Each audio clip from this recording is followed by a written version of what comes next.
हम तेरह दिए रहने के लिए अपना एनजीओ खोलेंगे और हमारा जेल भेज दिया जा रहा है। ये कहाँ के नियम है? जो मकान बना के भाड़ा मिलेगा वो जगह जेल है।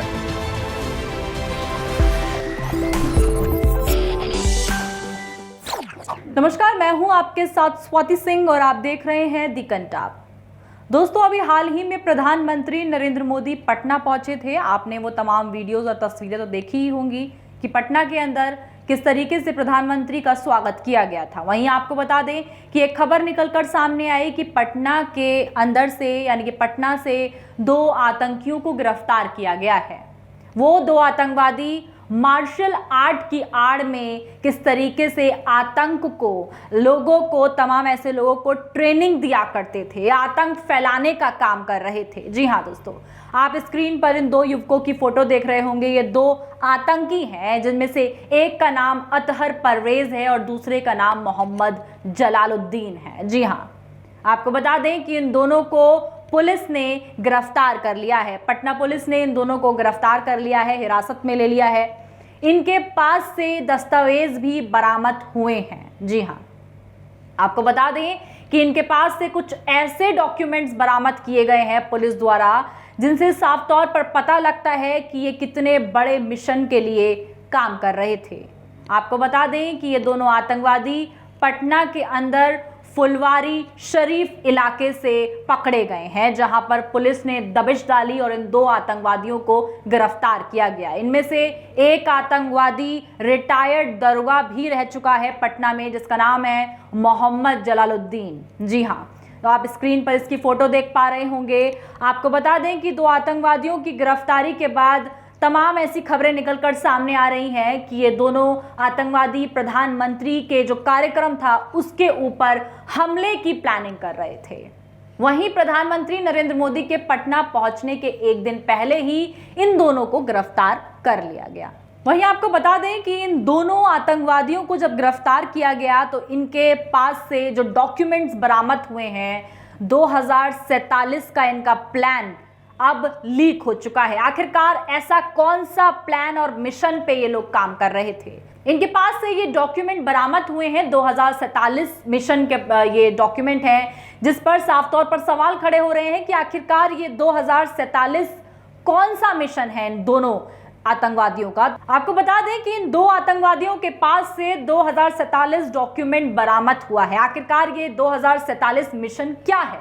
अगर इस पे बात की जाए तो आपको बता दें कि 2047 तक इस भारत राष्ट्र को इस्लामिक राष्ट्र बनाने की ये तैयारी कर रहे थे, जिसके लिए ये तमाम लोगों को ट्रेनिंग दिया करते थे। वहीं आपको बता दें कि पटना के अंदर फुलवारी शरीफ इलाके में अहमद पैलेस के दूसरे फ्लोर पर इन लोगों का अपना एक सेटअप लगा हुआ था, जहां पर ये तमाम लोगों को आतंकी ट्रेनिंग दिया करते थे।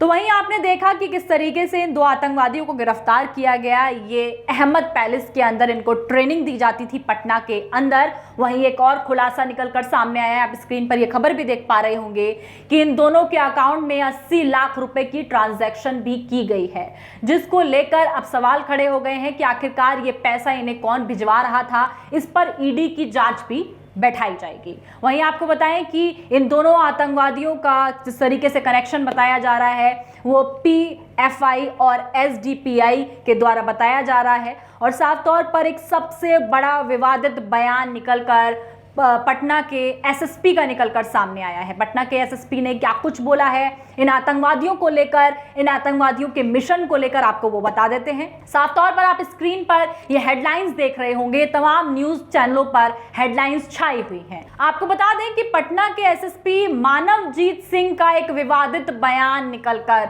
सामने आया है, जहां पर साफ तौर पर RSS से तुलना की गई है PFI की। जी हाँ दोस्तों, RSS से PFI की तुलना करते हुए पटना के SSP मानवजीत सिंह ढिल्लो नजर आए हैं। एक नजर आप उनकी इस वीडियो पर डालिए और साफ तौर पर सुनिए किस तरीके से उन्होंने बताया है कि जिस तरीके से RSS के अंदर शास्त्रों की, अस्त्रों की, शस्त्रों की ट्रेनिंग दी जाती है, उसी तरीके से ये पीएफआई के अंदर भी और ये जो आतंकवादी पकड़े गए हैं, इनका जो मार्शल आर्ट जो ये उसकी आड़ में ये आतंक फैलाने का ये जो मिशन चला रहे थे, उसमें भी इसी तरीके की ट्रेनिंग दी जाती थी। एक नजर मानवजीत सिंह ढिल्लों की इस वीडियो पर।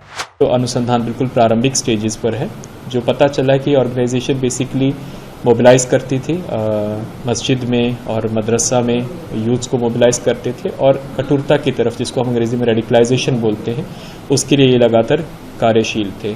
इसका जो मॉडस था कि ये लोग जैसे शाखा होती है, आरएसएस अपनी शाखा ऑर्गेनाइज करते हैं और लाठी की ट्रेनिंग देते हैं, उसी तरह से ये लोग शारीरिक प्रशिक्षण, फिजिकल एजुकेशन के नाम से लोग अपने यूथ्स को बुला के और उनको प्रशिक्षण दे रहे थे और उसी के साथ ही जो अपना एजेंडा है और प्रोपेगेंडा है, उनके माध्यम से यूथ्स को ब्रेन वॉश करने का काम कर रहे थे। देखा आपने, इन्होंने साफ तौर पर एसएसपी ने एक विवादित बयान दे दिया है। दोस्तों, ये बहुत बड़ा बयान है जहां साफ तौर पर आरएसएस से तुलना पीएफआई की गई है, जहां पर ये देखा जा रहा है कि एक और तो ये बोला जा रहा है कि प्रधानमंत्री नरेंद्र मोदी के ऊपर हमले की तैयारी में ये आतंकी प्लान बना रहे थे, लेकिन उससे पहले इनको गिरफ्तार कर लिया गया था, हिरासत में ले लिया गया, इनकी पूरी जन्म कुंडली खोल दी गई कि इन्होंने क्या किया, कहां से थे, कितने पैसे कहां से आए, तमाम बातें। वहीं अब जाकर एसएसपी का ये जो बयान निकलकर सामने आ रहा है, जो साफ तौर पर बता रहा है कि आरएसएस के साथ पीएफआई की तुलना किस तरीके से की गई है। वहीं आप देख सकते हैं कि पटना की स्थिति इस वक्त कैसी है। इन दो आतंकवादियों को गिरफ्तार किया गया है और ठीक प्रधानमंत्री नरेंद्र मोदी के आने के एक दिन पहले। ये कोई संजोग है या फिर इसके बारे में आप क्या सोचते हैं, आपकी क्या राय है? पटना के अंदर गिरफ्तार इन दो आतंकवादियों को लेकर प्रधानमंत्री नरेंद्र मोदी का पटना जाना और उसके बाद अब एसएसपी का ऐसा विवादित बयान आना कि आरएसएस के साथ पीएफआई के, जब साफ तौर पर देख पा रहे हैं कि आरएसएस और पीएफआई के साथ ये जो तुलना की गई है आपस में, ये खुद एसएसपी ने बोली है। इस पर आपकी क्या राय है? कमेंट बॉक्स में अपनी राय जरूर पेश करें और अगर अभी तक आपने हमारे चैनल को सब्सक्राइब नहीं किया है तो सब्सक्राइब करना बिल्कुल ना भूलें। तमाम जानकारी और खबरों के लिए हमारे साथ बने रहें और देखते रहें दी कंटाप। धन्यवाद।